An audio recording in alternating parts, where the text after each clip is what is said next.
वर्ष 1971 में परमवीर चक्र विजेता वीर अब्दुल हमीद की याद में बनी इदरीस बिरादरी की पहली सामाजिक संस्था अंजुमन इदरीसिया की एग्जीक्यूटिव बॉडी की मीटिंग प्रदेश कार्यालय आरएलडी के मीटिंग हॉल में दिल्ली से आए संस्था के राष्ट्रीय अध्यक्ष हाजी मोहम्मद नफीस इदरीसी की अध्यक्षता में आयोजित हुई। इस बैठक की अध्यक्षता सामाजिक संस्था अंजुमन इदरीसिया के प्रदेश सचिव आबाद अली ने की। इस बैठक का मकसद इस संस्था को आगे बढ़ाना और आने वाले समय में इस संस्था को ऐसी ऊंचाई पर ले जाना है जिससे हर असहाय लोगों को मदद मिल सके। आज मकसद मीटिंग का ये है कि ये संस्था तकरीबन 52 साल से फलाही बहबूदी के काम के लिए जानी जाती है। यहाँ पर मौजूद शख्सियत जो हजरात बैठे हैं ये हमारी अलग अलग यूनिट्स के अलग अलग ज़िलों के लोग हैं। ये कार्यकारिणी की मीटिंग है। हम लोग आपस में मशवरा करेंगे कि आगे और इस काम को कैसे बेहतर तरीके से किया जा सके। फलाही बहबूदी के काम जो लोगों ये खिदमत खल्क कह लीजिए जिसको जो उसके ऊपर काम करती है। इसमें बहुत से सारे काम हैं जैसे कि बेवा औरतों की मदद करना, ज़रूरतमंदों की मदद करना, पढ़ाई के लिए तालीम के लिए बच्चों पे फोकस करना, उनकी ज़रूरत को देखते हुए उनको स्कॉलरशिप देना और भी तमाम ऐसे जो सामाजिक काम हैं उनको करता है। इस बैठक के मुख्य अतिथि परमवीर चक्र विजेता वीर अब्दुल हमीद के पौत्र परवेज अली मौजूद रहे, जिन्होंने इस संस्था की तारीफ करते हुए कहा कि इस संस्था के जरिए कई मजबूर महिलाओं को इंसाफ मिला है। माननीय सदर साहब की अंजुमन इदरीसिया की मीटिंग में मैं यहाँ पे आया हूँ और मुझे बड़ी खुशी हो रही है कि ऐसी संस्थाओं पे जो मतलब बड़े पैमाने पे कार्य कर रही है पूरे देश में, पूरे प्रदेश में, और ऐसे मीटिंग में मेरा आना एक सौभाग्य है और मुझे बहुत प्राउड महसूस हो रहा है। और ये जो अंजुमन इदरीसिया है काफ़ी हद तक बेहतर काम कर रही है, महिलाओं पे, शिक्षा पे और चिकित्सा पद्धति पे अच्छा काम कर रही है। जुड़े तो नहीं हैं बट सपोर्ट तो हमेशा मेरा रहता है इस संस्था से और अभी भी है और हमेशा रहेगा इस संस्था पे। मैम देखिए, महिलाओं पे जो अत्याचार हो रहे हैं, सरकार को तो मैं नहीं ब्लेम करूँगा क्योंकि सरकार अच्छा कार्य कर रही है, बट थोड़ा सा सरकार को और महिलाओं पे ध्यान देना पड़ेगा। जो तमाम ऐसी जो घटनाएँ घटित हो रही हैं उस पर थोड़ा सा प्रशासन को थोड़ा सा और फोकस करना पड़ेगा ताकि महिलाएँ सेफ रहें। अभी भी सेफ है लेकिन थोड़ा सा और इस पर मेहनत करना पड़ेगा सरकार को।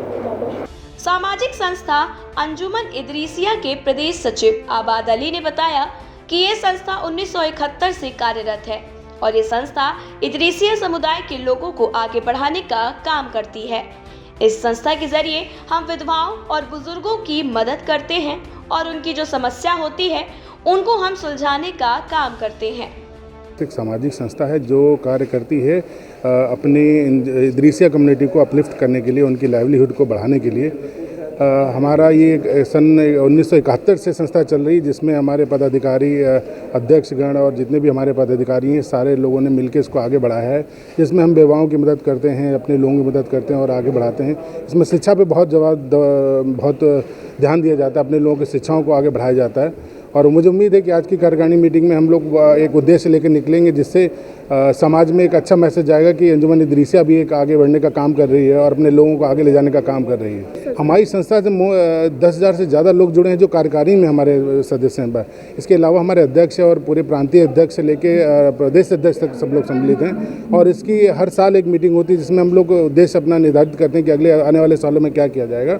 और मुझे लगता है ये आज का जो एजेंडा है ये इसी पे है कि आगे अगले 2 सालों में हम क्या कर पाएंगे और कैसे आगे इसको ले जाया जाएगा। कार्यकारिणी बैठक में संस्था के उत्तर प्रदेश के पूर्व चेयरमैन नगर पालिका परिषद बिल्हौर नूर इदरीसी ने मीटिंग में दिल्ली, बिहार और उत्तर प्रदेश के विभिन्न जनपदों से आए प्रतिनिधियों का स्वागत करते हुए कहा कि हमारी अंजुमन इदरीसिया सन 1971 से वजूद में आई है। हम 52 साल हो गए। ये इदरीसी बिरादरी की सबसे पुरानी तंजीम है। इदरीसी बिरादरी माशरे की सबसे पिछली बिरादरी है और मुझे अफसोस इस बात का है कि हमारी बिरादरी को हमेशा अनदेखा किया गया। करोड़ों की आबादी है, आप किसी भी जगह चले जाइए वहाँ आपको इदरीसी बिरादरी ज़रूर मिलेगी। लेकिन हम लोग बराबर कोशिश कर रहे हैं कि हमारी अंजुमन जो हमारी बिरादरी है उसकी फलाह बहबूदी के लिए गवर्नमेंट कुछ करे, हम लोग कुछ करें। हम लोगों ने बहुत डिमांड की कि हमारी बिरादरी के जो आइकान हैं वीर अब्दुल हमीद, वो हमारी बिरादरी के थे। तो हमने कई बार ये मेमोरेंडम दिया कि उनको कम से कम दारुल शफ़ा में एक कक्ष दिया जाए जहाँ पर उनकी यादों को संजोया जाए और उसकी जो है जिम्मेदारी रख रखाव की वो अंजुमन इदरीसिया को दी जाए, लेकिन अभी उस पर कोई ध्यान नहीं दिया हुआ है। अब देखिए योगी साहब ने पसमानदा तबके के लिए एक नया प्रोग्राम बनाया है और सबसे पसमानदा बिरादरी अगर कोई है उत्तर प्रदेश में तो ये इदरीसी बिरादरी है। इदरीसी बिरादरी वो बिरादरी है कि जिसने इंसान को लिबास दिया है, पहनना सिखाया है। और ये हमारा जो सिलसिला चलता है हज़रत इदरीस अलैहिस्सलाम से चलता है, जिन्होंने सुई से सिलना और कलम से लिखना ईजाद किया था। और आज वो बिरादरी इतनी पसमानदा है कि अब रोना आता है अपनी बिरादरी पर। अब देखिए हम बराबर उम्मीद करते हैं, जलसे करते हैं, मेमोरेंडम देते हैं, उसके बाद क्या हो ये है। बराबर कोशिश हमारी जारी रहेगी, जब तक ज़िंदगी है कोशिश जारी रहेगी, बराबर काम करते रहेंगे और हम अपना ध्यान आकर्षित करते रहेंगे कि लोग कम से कम इदरीसी बिरादरी को कुछ समझें।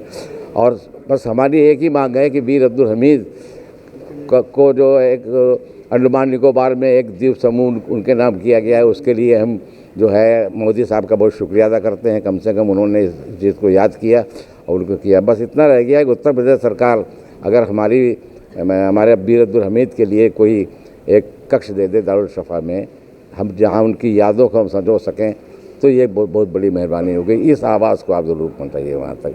दूसरी बात ये है कि जो गाज़ीपुर का जो रेलवे स्टेशन है उसका नाम भी वीर अब्दुल हमीद पर रखना चाहिए। आज़ादी के पहले तो बहुत से वीर हुए हैं जिन्होंने खाई हैं, लेकिन आज़ादी के बाद अगर देखा जाए अगर आप तो सबसे बड़ा अगर वीर हुआ है तो वीर अब्दुल हमीद हुए हैं, जो गोली खा के नहीं, तोप के गोले से जिनकी मौत हुई है। उनकी कुर्बानी को देश भुला नहीं सकता। तो हम लोग चाहते हैं कि हमारा हर बच्चा उससे मरूब है। हर बच्चा ही चाहता है कि हम भी जाएं, फ़ौज में भर्ती हों, हम वीर अब्दुल हमीद की परंपरा को आगे बढ़ावें, लेकिन इस पर भी कोई ध्यान नहीं दिया जा रहा है। हज़ारों इदरीसी बच्चे फ़ौज में जाने के लिए तैयार हैं, उनका सिलेक्शन नहीं हो पा रहा है। तो यही आवाज़ उठाने के लिए हम जलसे कर रहे हैं, अपना मेमोरेंडम देंगे और कोशिश करेंगे कि हमारी बिरादरी आगे बढ़े। यूपी और देश दुनिया की तमाम ताज़ा तरीन खबरों के लिए गूगल प्ले स्टोर से आज ही डाउनलोड करें हमारा तेजी से उभरता न्यूज़ ऐप डेली इंसाइडर।